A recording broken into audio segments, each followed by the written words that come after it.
Thank you very, very much. It's actually a great honor for me too, and a great pleasure. As an Italian, I always feel at home in Greece. I've always felt at home. I think there is something between our two peoples that will always remain like that. So thank you to the organizers, thanks Johanna, and thanks for hosting me in this fantastic venue to talk about AI and to talk about innovation, which is obviously one of the main focuses of my activity and obviously of my company's activity.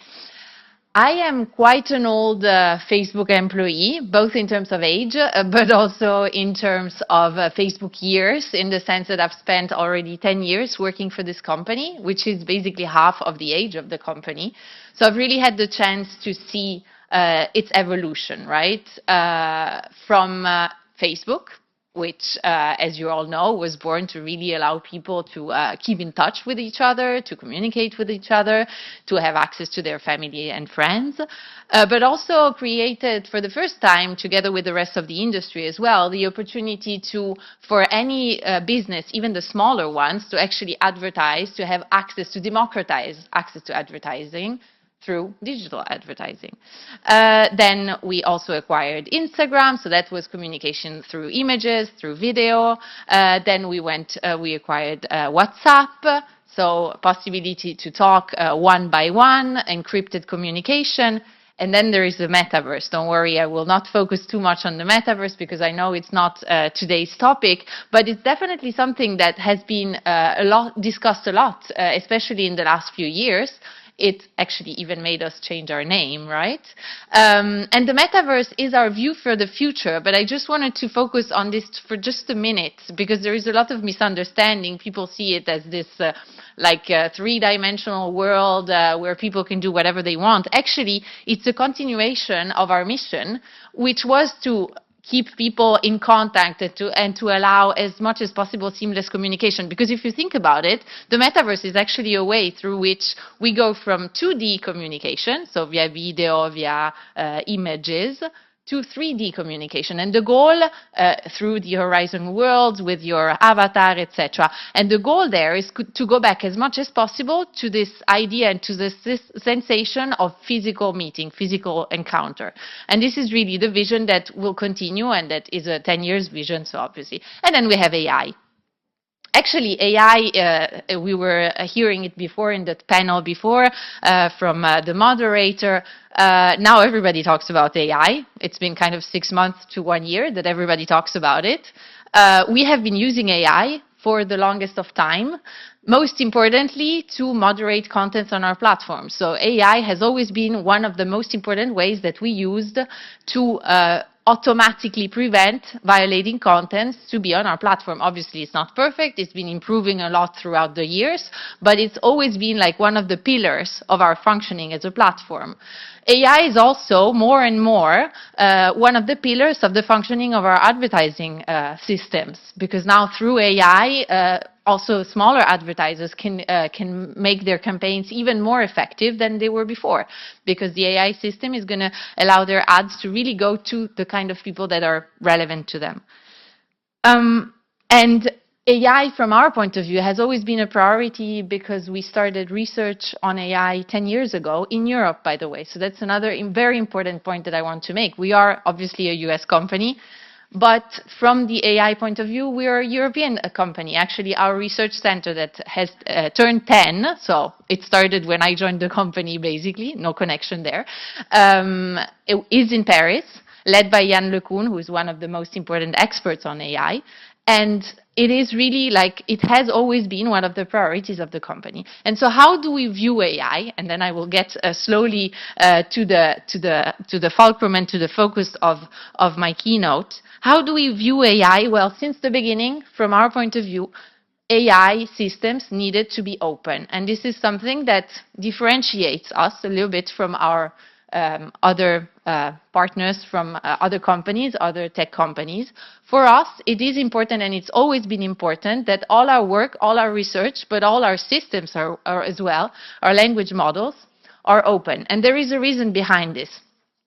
First of all, our models, Llama 1, 2, 3, now we just released the third one, have been downloaded by millions of businesses, academia, different kind of organizations.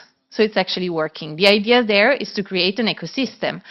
And it's very interesting that it really democratizes use of this tool, and you will see why I'm saying this for what I'm going to be discussing in a second. AI is extremely important, open AI is extremely important to allow people to build things on top of these systems that are already existent. And when I talk about people, I also talk about public administrations. We've heard fantastic best practices from your government, from the Greek government and the Cypriot government on how to build services for the public on AI. Well, this is absolutely, from our point of view, a very important approach. And then we're not opening up our systems because we're nice. I mean, we're also nice. But we're doing it also from a business point of view, because actually, and it could be counterintuitive, but actually opening up AI means making it safer. Because if you open it up, you give access to a lot of people, a lot of experts who can actually make it better, who can identify what the issues can be in the use, the failure of the system, and can actually make it better. So first and foremost for us, AI has always been open and will remain open. It's part of our strategy. AI is also a very important accelerant of economic growth. I mean, I think we're all focusing on different sectors here, but I think we can all agree that in general, digital has been responsible for probably half of the growth of our productivity system in the last years. Well, we see a lot of opportunities on AI, and I think this is why we're discussing it here today. AI from an economic point of view is expected to generate, according to a study from Goldman Sachs, an increase in global GDP in the next 10 years of 7%. In Europe specifically, we're expecting it to be valued at $1.8 trillion. That's a lot of money. So there's a lot of opportunity there. But where is Europe? Because that's where we are, and that's our focus at the moment, and this is my focus as well, representing Southern Europe for the company, and as a European, a very convinced one, by the way. We are very far behind, and this is a reality, and this is something that we need to focus on. Investment in tech research in general is 5 times less important in Europe than it is in the US. If you go to AI, the US invests 50 times more than we do in AI. If you look at our companies, like the so-called Magnificent Seven, I don't know if we want to call them magnificent, but whatever. I mean, the big tech companies spent more than $200 billion last year on R&D related to AI. This is half of all the private and public investment that has been going on digital, etc., in Europe in the same year. So there is an issue here in terms of Europe. And we believe that Europe has 2 ways that it can play in the AI race. From the one hand, building and using AI technology, and on the other hand, developing government frameworks. So on the one hand, developing AI, on the other one, regulating it. So how do we build, how do we lead on AI? How do we build this opportunity? This, according to us, will definitely define Europe's competitiveness. And how to do it? Well, 3 main things, I think. Europe should see like-minded countries and also like-minded companies as partners through which it can share and access world-leading infrastructure, so cloud, AI models, network capabilities, on which it can build and deploy quickly.